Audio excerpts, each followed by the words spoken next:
Education Radio, Education Radio. आज education radio चर्चा करणार आहे जितेंद्र रायपुरे सरांशी, जे जिल्हा परिषद उच्च प्राथमिक केंद्र शाळा कारवाफा, तालुका धानोरा, जिल्हा गडचिरोली येथे सध्या कार्यरत आहे. जो ना देखे रवी वो देखे कवी असे म्हणतात. जर शिक्षकच कवी असेल तर शाळेत नक्कीच बालकवितांचा खजिना तयार होणारच. तर चला अशा कवी मनाच्या संवेदनशील व शीघ्र कवी जितेंद्र रायपुरे सरांशी संवाद साधूया एज्युकेशन रेडिओवर. एज्युकेशन रेडिओ, जिथे चर्चा होते फक्त शिक्षणाची.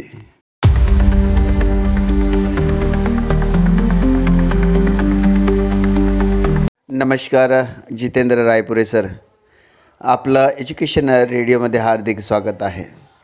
आपल्यासाठी एक प्रश्न आहे. आपण एक सुंदर कवी आहात, तर कविता आणि शिक्षण यांचा संबंध आपण कशा प्रकारे जोडता याविषयी थोडीशी चर्चा. माझी ओळखी काय सांगू, माझी मलाच ओळख नाही. ओळखीच्या या जगात वाटते कुणी मला ओळखत नाही, कुणी मला ओळखत नाही. वाह, क्या बात है. मी जितेंद्र रायपुरे. एज्युकेशन रेडिओच्या सर्व श्रोत्यांना माझा नमस्कार. आपला प्रश्न आहे कविता आणि शिक्षण यांचा संबंध. तर मला असं वाटते की कविता आणि शिक्षण यांचा संबंध असू शकतो किंवा नसू शकतो यासाठी की बहिणाबाई चौधरी यांच्या कविता आपण वाचलेल्या आहेत, अभ्यासल्या आहेत.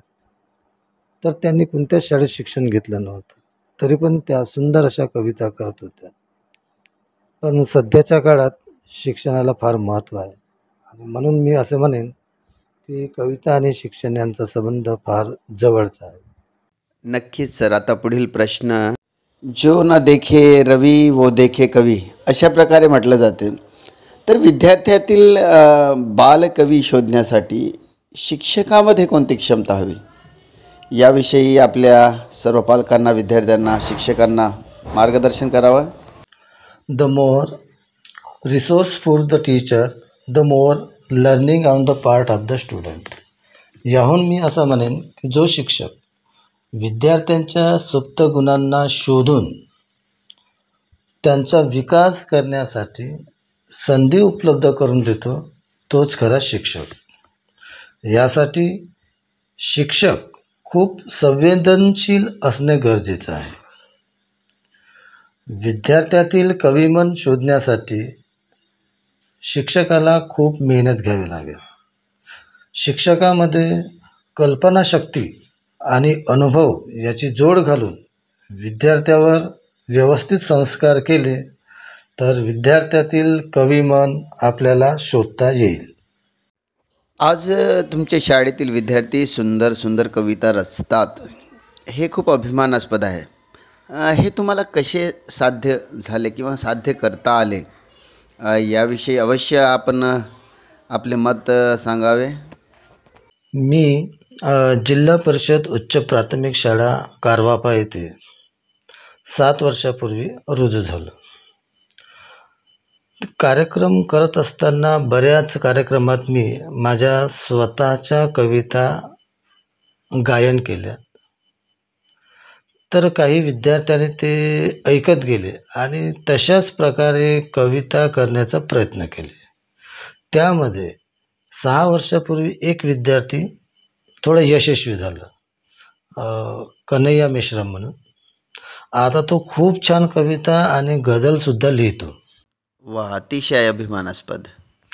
तर प्रवास असा वाढत गेला की विद्यार्थ्यांना त्या कविता करण्याची आवड निर्माण झाली. मग मी काय केलं की माझ्या शाळेमध्ये एक उपक्रम राबविला कवितेचा. ह्या उपक्रमामध्ये काय होते की एक शब्द दिले जाते, फळ्यावरती एक शब्द लिहितो गोलाकारामध्ये वर्तुळात. त्यानंतर विद्यार्थी अनेक शब्द तयार करतात त्या शब्दावर आधारित. मग 20 शब्द, 30 शब्द, 40 शब्द असं एका शब्दावर आधारित अनेक शब्द तयार करतात. यातून मग मी काय करतो की या शब्दामधून यमक असणारे शब्द वेगळे लिहून काढायला सांगतो. मग वेगळे लिहितात विद्यार्थी आणि मग मी सांगतो की आता शब्दाला शब्द जोडून कविता तयार करण्याचा प्रयत्न करा आणि हे यमक असणारे शब्द दुसऱ्या आणि चौथ्या ओळीत कसे येतील असं नियोजनबद्ध करा. आणि ते विद्यार्थी हळूहळू करायला लागले. सोबतच मी काय करतो की शाळेत येणारे मासिक आहेत, जीवन शिक्षण मासिक, किशोर मासिक आणि माझ्याकडे बरेच काव्यसंग्रह आहेत. ते काव्यसंग्रह विद्यार्थ्यांना वाचायला देतो. ते वाचले म्हणजे त्यांच्या लक्षात येते की यमक कसं साधल्या जाते, कवितेची रचना कशी केल्या जाते, हे त्यांच्या थोडं लक्षात आलं. आणि हळूहळू मग माझ्या शाळेतील काही 3ऱ्या वर्गातील विद्यार्थीसुद्धा कविता करायला लागले. आणि मग यांचं शाळेतीलच विद्यार्थ्यांचं कवी संमेलन आयोजित करण्यात आलं. त्यानंतर 2 हस्तलिखित प्रकाशन करण्यात आलं. अशा प्रकारे हळूहळू माझी शाळा एक शाळा कवितांची अशी एक ओळख निर्माण होऊ लागली. वा, अतिशय छान आणि प्रेरणादायी रायपुरे सर. बालकवींना निर्माण करण्याचा हा प्रयत्न. म्हणतात ना, जसा बाप तसा बेटा, जसा शिक्षक तसा विद्यार्थी, बरोबर. आजपर्यंत तुम्ही लिहिलेल्या कवितांची संख्या किती आहे आणि त्यातील मनाला स्पर्शून जाणारी कविता कोणती? आणि अवश्यच आपण त्या कवितेला गाऊन दाखवावं अशी एज्युकेशन रेडिओची खास फरमाईश आहे. आत्तापर्यंत माझ्या 500-600 कविता लिहून झालेल्या आहेत.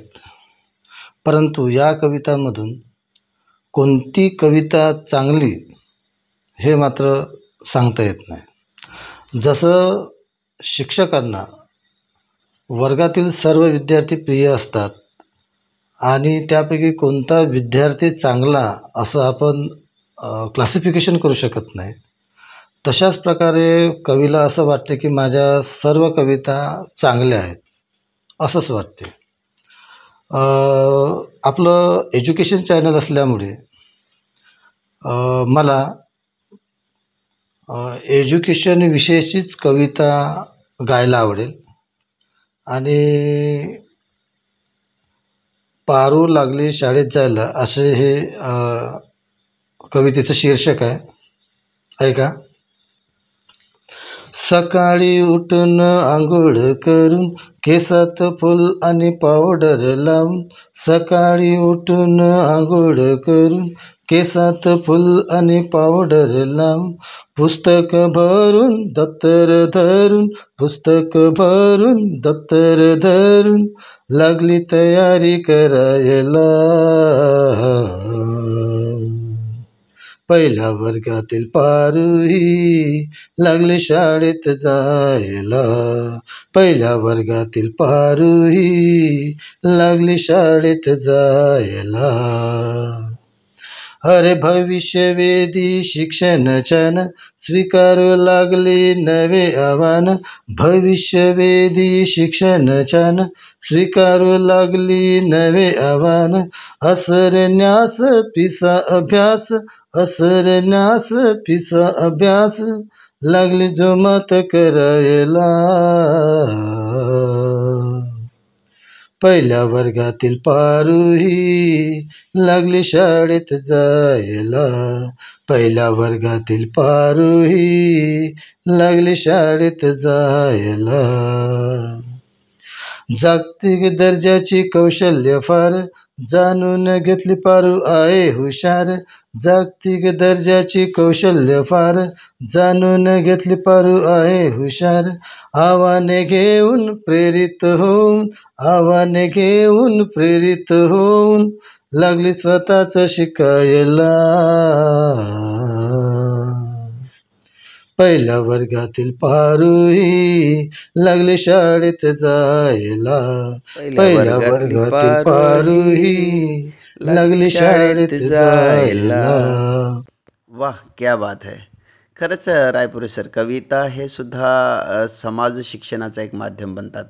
आणि तुम्ही जे बालकवी तयार करून राहिले आहात, हे समाजासाठी एक खूप मोठी संपत्ती आहे.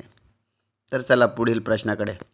Jitendra Raipure sir, education radio तुम्हाला काही आव्हान देणार, चॅलेंज देणार, हे प्रथमच एज्युकेशन रेडिओवर होत आहे. कारण एक चांगलं व्यक्तिमत्व एज्युकेशन रेडिओवर आज आहे. तर आम्ही काही शब्द देऊ किंवा वाक्य देऊ, त्यावर तुम्हाला 4 ओळीची कविता आताच तयार करायची आहे. तर काय आपण तयार आहात? हो ना सर, नक्कीच. आपण आव्हान स्वीकार असं म्हणाले तर मला विंदा करंदीकर कवी यांची 4 ओळी मला आठवते, ते जरा सांगतोय मी. असे जगावे दुनियामध्ये आव्हानांचे लावून अत्तर. ऐका सर. इर्शाद इर्शाद. असे जगावे दुनियेमध्ये आव्हानांचे लावून अत्तर, नजर रोखुनी नजरेमध्ये आयुष्याला द्यावे उत्तर. नको गुलामी नक्षत्रांची, भीती आंधळी ताऱ्यांची. नको गुलामी नक्षत्रांची, भीती आंधळी ताऱ्यांची. आयुष्याला भिडतानाही चैन करावी स्वप्नांची. असे दांडगी इच्छा ज्यांची, मार्ग तयाला मिळती सत्तर. असे दांडगी इच्छा ज्याची, मार्ग तयाला मिळती सत्तर. नजर रोखुनी नजरेमध्ये आयुष्याला द्यावे उत्तर, आयुष्याला द्यावे उत्तर. तर सांगा सर, तुमचं आव्हान कोणतं आहे? तर मी स्वीकारायला तयार आहे. अरे वा, करंदीकरांची कवितेची ताकद आणि शब्दांचे शस्त्र घेऊन तुम्ही आव्हान स्वीकारायला एकदम तयार. तर चला ठीक आहे. तर सर्वात प्रथम आहे 2 शब्द, शिक्षणाचे ढग. शिक्षणाचे ढग. बरं, प्रयत्न करतो सर. आकाशात जमू लागले शिक्षणाचे ढग. आकाशात जमू लागले शिक्षणाचे ढग. बरसल्या सरीवर सरी, शहाणे झाले अवघे जग, शहाणे झाले अवघे जग. अतिशय छान. आपण खूपच चांगले संवेदनशील, ज्याला आपण म्हणू शीघ्र कवी आहात. यानंतर एक वाक्य, मी शेवटच्या बाकावर बसणारा. मी शेवटच्या बाकावर बसणारा. बरं सर, पण मी सांगू इच्छितो की मी कधीही शेवटच्या बाकावर बसणारा विद्यार्थी नव्हतो. हा वाक्य तुमच्यासाठी नाही तर माझ्यासाठी आहे, कारण मी होतो शेवटच्या बाकावर बसणारा. माझं असं म्हणणं आहे की always be a front benchers. तरी पण तुम्ही एक वाक्य दिलेलं आहे, त्या वाक्यावर आधारित मी 4 ओळी सांगण्याचा प्रयत्न करतो. मी शेवटच्या बाकावर. ठीक आहे सर. मी शेवटच्या बाकावर बसणारा. मी शेवटच्या बाकावर बसणारा, मनातल्या मनात हसणारा. मी शेवटच्या बाकावर बसणारा, मनातल्या मनात हसणारा. खिडकीतून पावसाकडे बघणारा आणि सरांची लक्ष पडल्यावर छडीचा मार खाणारा. मी शेवटच्या बाकावर बसणारा. बघा सर, जमली का? जमली नाही, एकदम खास जमली. कारण एकदम सत्य परिस्थिती तुम्ही मांडले. कारण मी शेवटच्या बाकावर बसणारा, मातृभाषा हिंदी असल्यामुळे नेहमी मराठीची भीती मनात राहत होती आणि त्याच्यामुळे मागे बसायचं. आणि खरी गोष्ट आहे, छडी खायचं. खूप छान. आता शेवटचे 2 शब्द, हसू की रडू, यावर एक सुंदरशी कविता 4 ओळीची. हसू की रडू. हां. तुझे उत्तर ऐकून हसावे की रडावे. शिक्षक कधी कधी कसं होतं की शिक्षक विद्यार्थ्यांना प्रश्न विचारतो आणि विद्यार्थी असं उत्तर देतो की सर लोक चक्रावून जातात, अरे काय हा उत्तर देत आहे. तर तशा पद्धतीचं ही 4 ओळी करून बघतो बघा. तुझे उत्तर ऐकून हसावे की रडावे, तुझ्या पाया पडावे की डोकं माझं टेबलावर आपटावे, की डोकं माझं टेबलावर आपटावे. खरं तर बालकांची उत्तरे जी असतात ते त्यांच्या भावविश्वातील किंवा कल्पनाविश्वातील असतात. त्याच्यामुळे आपल्याला ती खूप मजेदारही वाटतात. एकदा काय झालं होतं की मी माझ्या विद्यार्थ्याला प्रश्न केलो होतो, थंड प्रदेशातील जे प्राणी असतात, जर त्यांच्या अंगावरील जर केस काढून टाकल्यास काय होणार मग. तर त्या विद्यार्थ्याने उत्तर दिलं, सर तो प्राणी बोडका बोडका दिसणार. आहे ना मजेदार. परंतु त्या विद्यार्थ्याचं उत्तर चुकीचं पण नव्हतं, कारण प्राणी तर बोडका दिसणारच आणि ते वेगळं शास्त्रीय कारण आहे की थंडीमुळे तो मरणार किंवा आपल्याला स्वतःलाच समायोजन करणार नाही. तर त्यामुळे विद्यार्थ्यांना समजून घेणेही गरजेचं असते. जितेंद्र रायपुरे सर, आपण एक उपक्रमशील शिक्षक आहात, गडचिरोली जिल्ह्याची शान आहात आणि विद्यार्थ्याचा अभिमान आहात. तर आपला खूप खूप आभार. आपण एज्युकेशन रेडिओशी आज दिलखुलास चर्चा केली. कविता कशा रचायच्या, कशा बनवायच्या याबद्दल सांगितलं. आपल्या उपक्रमांना आमच्यासोबत शेअर केलं, त्यासाठी धन्यवाद. आपल्याला एज्युकेशन रेडिओमध्ये उपस्थित राहून कसं वाटलं याविषयी थोडंसं आपलं मत व्यक्त करावं आणि एज्युकेशन रेडिओतर्फे आपले मनस्वी आभार.